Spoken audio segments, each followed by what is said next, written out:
नमस्कार दोस्तों, मैं अर्पित कुमार स्वागत करता हूं आप सभी का आपके अपने इस YouTube चैनल पर। आइए आज हम गंगा नदी तंत्र के बारे में विस्तार से चर्चा करेंगे।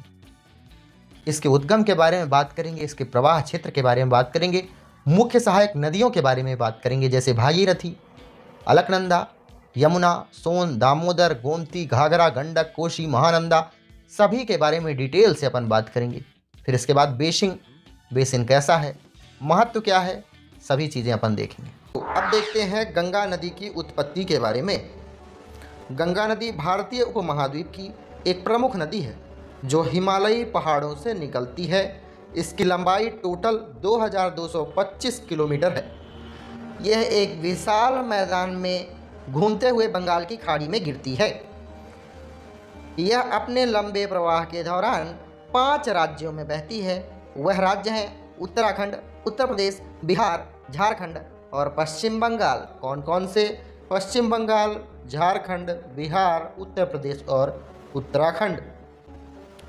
एक और महत्वपूर्ण बात, गंगा नदी का बेसिन जो है यह विश्व की सबसे घनी आबादी वाले क्षेत्रों में से एक है। इसमें भारत की लगभग आधी आबादी निवास करती है। यह भारत के सतही जल का 1/3 से अधिक प्रदान करती है और देश के जल उपयोग का आधे से अधिक भाग में निहित होती है। और गंगा नदी को भारत की सबसे पवित्र नदियों में से एक माना जाता है, जिसकी सांस्कृतिक और आध्यात्मिक महत्ता नदी घाटी से परे है, जो कि वास्तविक है। गंगा नदी को भारत की सबसे पवित्र नदियों में से एक माना जाता है, याद रखिएगा। गंगा नदी की एक सहायक नदी अलकनंदा नदी के बारे में। अलकनंदा नदी के बारे में जो महत्वपूर्ण फैक्ट होंगे या तथ्य होंगे आपके सामने पेश किए जाएंगे। जैसे अलकनंदा नदी कहाँ से निकलती है, कौन से विशेष स्थान से निकलती है। दूसरी बात, इसकी सहायक नदियाँ कौन कौन सी हैं, जो प्रमुख सहायक नदी हैं उनके बारे में बात करेंगे। तीसरी बात, हम यह जानेंगे इस नदी के तट पर कौन कौन से विशेष स्थान हैं। चलिए बात करते हैं अलकनंदा नदी के बारे में। अलकनंदा नदी गंगा नदी की प्रमुख सहायक नदियों में से एक है। ठीक है, यह कहां से निकलती है? इसका सीधा स्पष्ट उत्तर होगा उत्तराखंड से।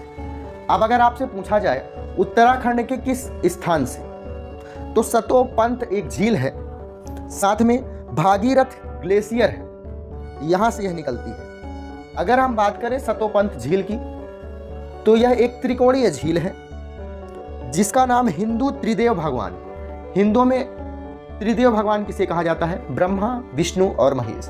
इन 3 कोणों का नाम रखा गया है ब्रह्मा, विष्णु और महेश। आगे बढ़ते हैं, यह कहां मिलती है, किससे मिलती है? तो अलकनंदा नदी दोस्तों देवप्रयाग में मिलती है। किस नदी से मिलती है? भागीरथी नदी से। एक बात और सुनिए, भागीरथी नदी को क्या कहा जाता है? सास कहा जाता है। और अलकनंदा नदी को बहू कहा जाता है। क्यों? क्योंकि भागीरथी नदी बहुत तेज गति से बढ़ती जाती है। कल कल कल कल कल कल की आवाज आती रहती है, कहां तक? देवप्रयाग तक। साथ में जो अलकनंदा नदी है वह कई नदियों को एक साथ लेकर आती है, इसलिए उसका बहाव धीरे धीरे हो जाता है कम, इसलिए इसे बहू कहा जाता है और भागीरथी नदी को सास कहा जाता है। मैंने आपको कारण बताया, अलकनंदा नदी मटमैली होती है और भागीरथी नदी बिल्कुल साफ नीला या हरा रंग का इसका रंग दिखता है। भागीरथी नदी से मिलने के बाद यह तुरंत ही गंगा नदी में परिवर्तित हो जाती है। कौन? अलकनंदा नदी। अगर हम बात करें इसकी सहायक नदियों की, तो पहली इसकी सहायक नदी है मंदाकिनी, दूसरा नंदाकिनी और तीसरी पिंडार नदी। 3 नदियों से यह मिलकर बनी हुई है, आप कह सकते हैं। एक पवित्र हिंदू तीर्थ स्थल है क्या? बद्रीनाथ, वह इसके ही तट पर बसा हुआ है। एक झरना आप याद रखिएगा, तप्त कुंड, यह अलकनंदा नदी के तट पर बसा हुआ है। तप्त कुंड, यहां से हमेशा गर्म पानी ही निकलता है। इस कुंड पर हमेशा पानी गर्म होता है, आप याद रखिएगा। दोस्तों आगे बढ़ेंगे, हम भागीरथी नदी के बारे में बात करेंगे।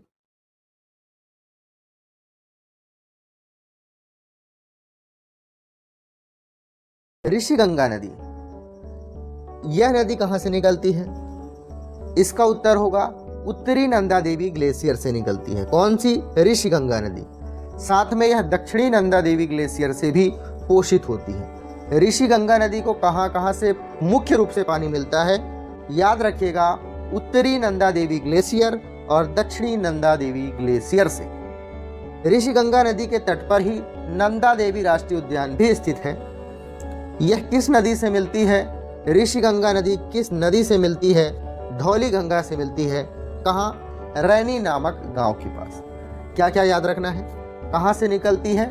उत्तरी नंदा देवी ग्लेशियर से। इसके तट पर नंदा देवी राष्ट्रीय उद्यान भी स्थित है।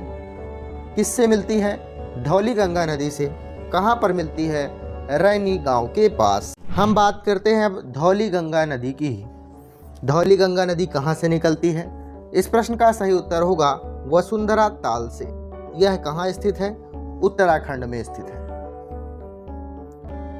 जो धौलीगंगा नदी है अलकनंदा की सहायक नदियों में से एक है। कौन कौन सी? धौलीगंगा नदी, नंदाकिनी नदी, पिंडर नदी, मंदाकिनी नदी, यह सभी की सभी अलकनंदा की सहायक नदी है।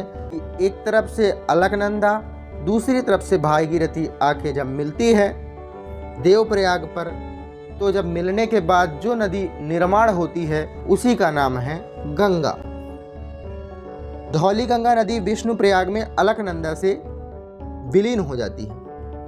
वहाँ यह अपनी पहचान खो देती है क्योंकि यह अलकनंदा ही कहलाती है।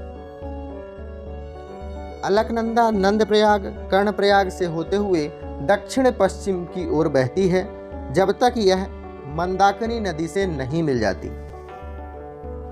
मंदाकिनी नदी से मिलने के बाद अलकनंदा देवप्रयाग में गंगा नदी से मिलती है। अलकनंदा देवप्रयाग में कहाँ से मिलती है? गंगा नदी से। देवप्रयाग में कौन कौन सी नदी मिलती है? भागीरथी नदी और अलकनंदा नदी। भागीरथी नदी गंगा की दो प्रमुख धाराओं में से एक है। पहली धारा जिसको मैंने आपको बताया अलकनंदा नदी, दूसरी भागीरथी नदी। इन्हें सास और बहू का दर्जा भी दिया जाता है। भागीरथी नदी देवप्रयाग में अलकनंदा से मिलकर गंगा नदी के रूप में निर्माण कर लेती है। अर्थात देवप्रयाग में अलकनंदा से मिलकर गंगा नदी के रूप में यह जानी जाती है। दूसरी बात, यह कहाँ से निकलती है? यह निकलती है गंगोत्री ग्लेशियर से। किस स्थान से? उत्तरकाशी जिले के गौमुख स्थान से। याद रखिएगा, कहाँ से निकलती है? उत्तरकाशी जिले के गौमुख नामक स्थान से। इस नदी का उत्तरी भाग सबसे ज़्यादा पानी ग्रहण करता है। कहाँ से? हिम से। अर्थात बर्फ का पिघल कर आना हिमाच्छादित कहलाता है। अपने प्रवाह में यह मध्य हिमालय की ग्रेनाइट और क्रिस्टलीय चट्टानों को काटते हुए बड़ी बड़ी घाटियां बनाती है। भागीरथी नदी किसके लिए प्रसिद्ध है? घाटियों के लिए। आपको क्या क्या याद रखना है? यह अलकनंदा की सहायक नदी है। अलकनंदा और भागीरथी मिलकर गंगा का निर्माण करते हैं। कहाँ से निकलती है? गौमुख से। गौमुख कहाँ है? उत्तरकाशी जिले में। याद रखिएगा, भव्य घाटियों का निर्माण यह नदी करती है। आइए दोस्तों, अब अपन देखते हैं रामगंगा नदी के बारे में। कौन कौन से महत्वपूर्ण तथ्य इस नदी के बारे में हैं, सभी चीज़ें अपन इस वीडियो में जानेंगे। पहला पॉइंट आपके सामने है, गंगा, भागीरथी, अलकनंदा, सतलज और चिनाब, यह सभी नदियां भारत के लिए हमेशा पवित्र रही हैं। इसी तरह से एक नदी है रामगंगा, इसे भी बहुत पवित्र नदी भारत में माना जाता है। इनमें से कुछ नदियां हिमाचल तो कुछ नदियां उत्तराखंड की पहाड़ियों से निकलती हैं। इन्हीं नदियों में से एक है रामगंगा, जो उत्तराखंड और उत्तर प्रदेश के लिए बहुत ज़्यादा खास है।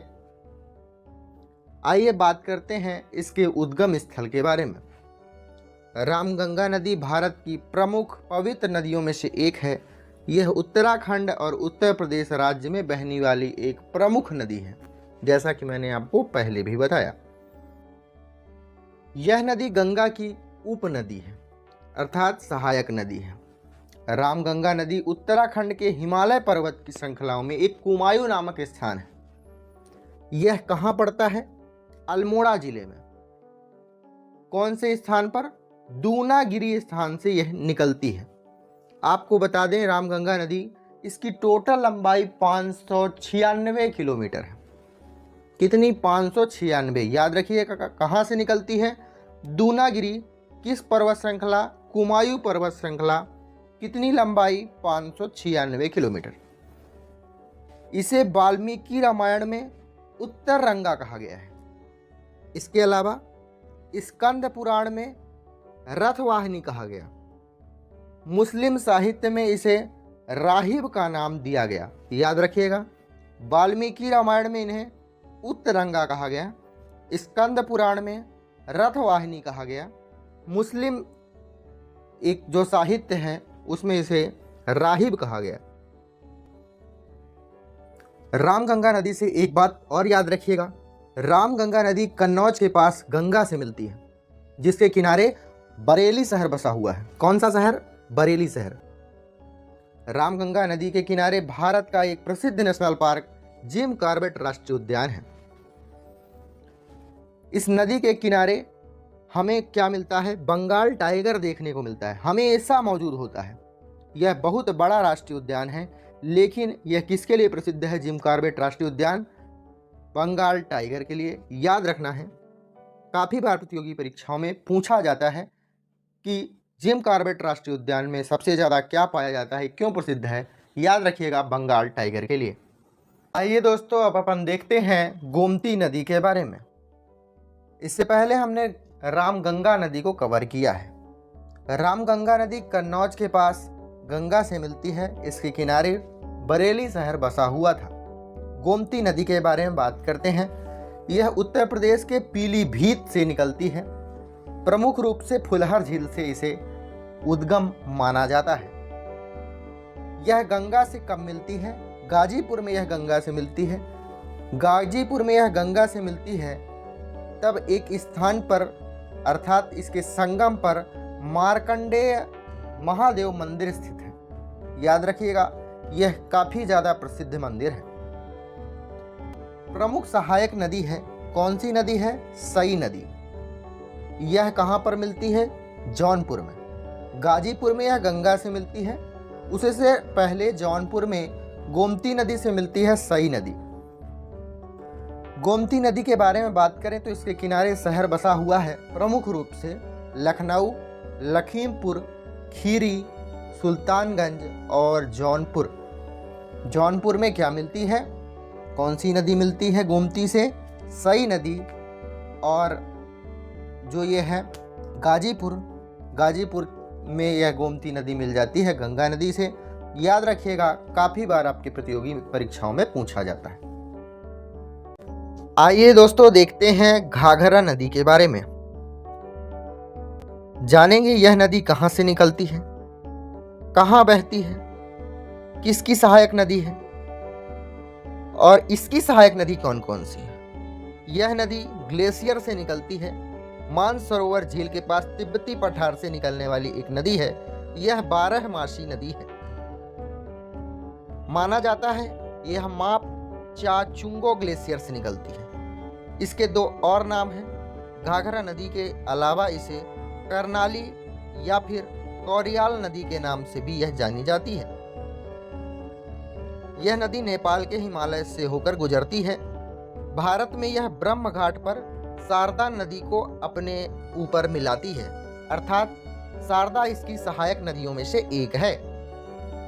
यह गंगा पर बाईं ओर से मिलती है। कहाँ? छपरा में यह गंगा से मिलती है। छपरा कहाँ स्थित है? बिहार में। छपरा में यह बिहार में घाघरा नदी गंगा नदी से मिलती है। घाघरा नदी की प्रमुख सहायक नदियाँ राप्ती, छोटी गंडक, शारदा और सरयू हैं। याद रखिएगा, घाघरा नदी की प्रमुख सहायक नदियाँ कौन कौन सी हैं? राप्ती, छोटी गंडक, शारदा और सरयू। आइए दोस्तों, अब देखते हैं शारदा नदी के बारे में। यह नदी कहाँ से निकलती है? किस स्थान पर इसे किस नाम से जाना जाता है? कहाँ बहती है? इससे मिलने वाली सहायक नदी कौन सी है? यह किसकी सहायक नदी है? फिर वह किसकी सहायक नदी है? अर्थात जैसे शारदा नदी घाघरा की सहायक नदी है और घाघरा गंगा की सहायक नदी है? चलिए पहला पॉइंट आपके सामने है। शारदा नदी नेपाल हिमालय में मिलाम ग्लेशियर से निकलती है। दरअसल कैलाश मानसरोवर यात्रा के मार्ग पर एक स्थान पड़ता है काला पानी। काला पानी नामक स्थान मिलाम ग्लेशियर में ही पड़ता है। नेपाल में इसे गौरी गंगा के नाम से जाना जाता है। क्या याद रखना है? यह काला पानी नामक स्थान से निकलती है। नेपाल में इसे गौरी गंगा के नाम से जाना जाता है।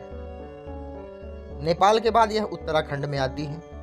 उत्तराखंड के पिथौरागढ़ नामक जिले पर इसे काली नदी के नाम से जाना जाता है।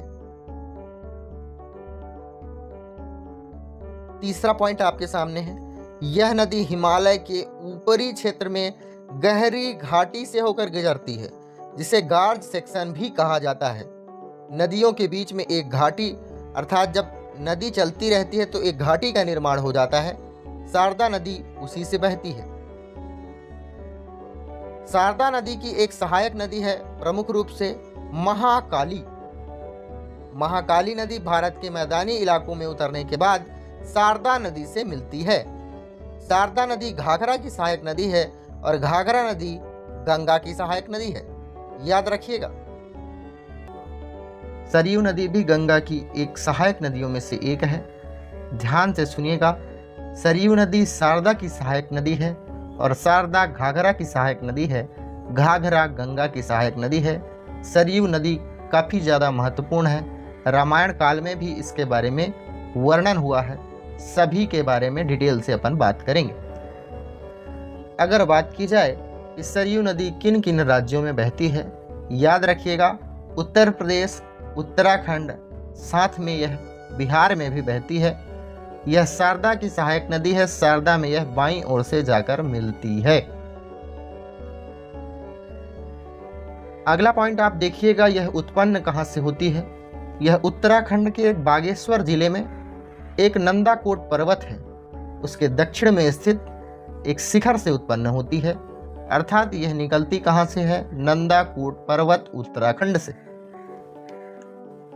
अगला पॉइंट है आपके सामने, यह नदी का प्राचीन बहुत महत्व है और इसका उल्लेख वेदों और रामायण में भी किया गया है।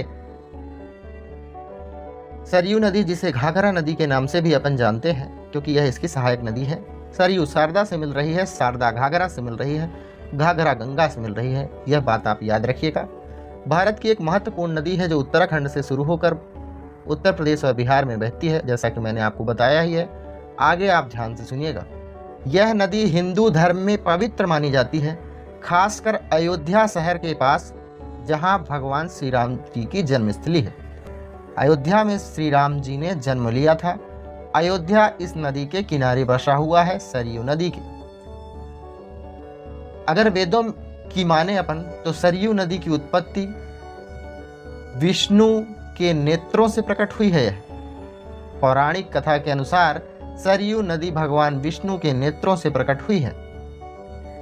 सरयू नदी को पवित्र माना जाता है। इसमें माना जाता है कि स्नान करने से पापों की मुक्ति हो जाती है, ऐसा धार्मिक ग्रंथों ने कहा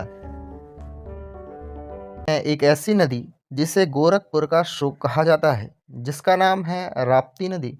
यदि मैं आपसे पूछूं बिहार का शोक किसे कहा जाता है, किस नदी को कहा जाता है, आप उत्तर कमेंट बॉक्स में ज़रूर बताएंगे।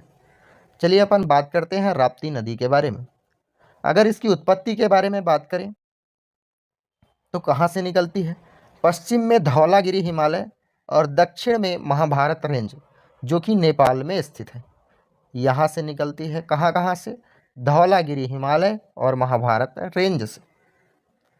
इसके मुख्य प्रवाह की उत्पत्ति जो हिमालय से झरने उत्पन्न होते हैं, काफ़ी सारे झरने मिलकर एक नदी का निर्माण कर देते हैं, उसका नाम है राप्ती नदी। यह नदी मुख्य रूप से भूमिगत जल स्रोतों से पोषित होती है, जिसमें बार बार बाढ़ आने की प्रवृत्ति होती है। भूमिगत जल स्रोत, बरसात में बार बार जब पानी गिरता है तो पानी इकट्ठा हो जाता है राप्ती नदी में।